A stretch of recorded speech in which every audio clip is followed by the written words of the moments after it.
உறவுகள் அனைவருக்கும் வணக்கம். செப்டம்பர் 11, 2024 தியாகியாரின் நினைவஞ்சலி நிகழ்வு நடைபெறுகிறது. அந்த நிகழ்விற்கு நம்முடைய மாவட்ட ஆட்சித்தலைவர் அவர்கள் எவ்வாறு வர வேண்டும் என்ற ஒரு சுற்றறிக்கையை எழுத்துப்பூர்வமாக அனுப்பியுள்ளார். ஆகையால் நம் உறவுகள் அனைவரும் அதற்கேற்றாற்போல் அந்த சுற்றறிக்கையை பின்பற்றி நாம் வர வேண்டும். நம்முடைய இளைஞர்கள் மிகவும்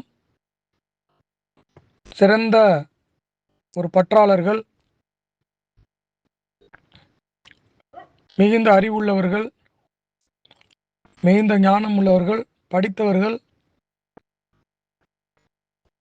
அப்பேற்பட்ட நம் இளைஞர்கள் தியாகியாருக்கு அஞ்சலி செலுத்த வரும்பொழுது அரசு கூறியிருக்கின்ற நடைமுறைகளை நாம் பின்பற்றி வர வேண்டும் என்று அன்புடன் உங்களை கேட்டுக்கொள்கிறேன்.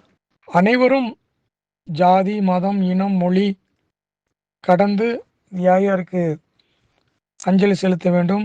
அந்த நிகழ்வை சீரும் சிறப்புமாக நாம் கொண்டாட வேண்டும்.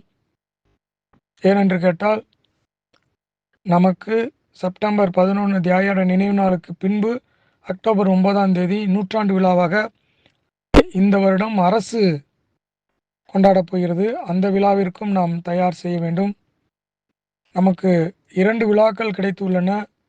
இந்த 2 விழாக்களையும் மிகவும் சீரும் சிறப்புமாக கண்ணியத்துடன் நாம் நடத்த வேண்டும். இந்த பொறுப்பு தேவேந்திரகுல வேளாளர் சமூகத்தைச் சேர்ந்த ஒவ்வொருவருக்கும் தேவையும் அவசியம் கட்டாயம் உள்ளது.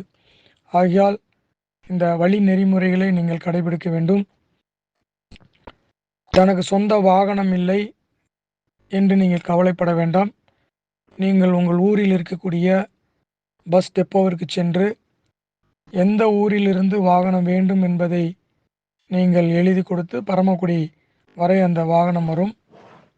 உங்களுக்கு அழைப்புதல் நாளைய வீடியோவில் நான் அனுப்பிச்சி வைக்கிறேன்.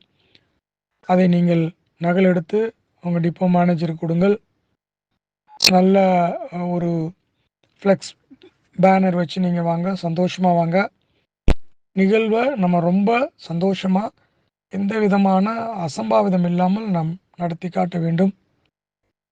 ஆகையால் முதற்கட்டமாக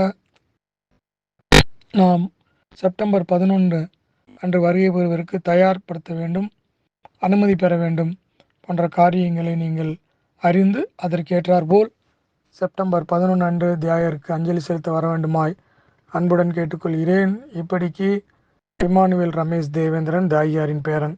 நன்றி, வணக்கம்.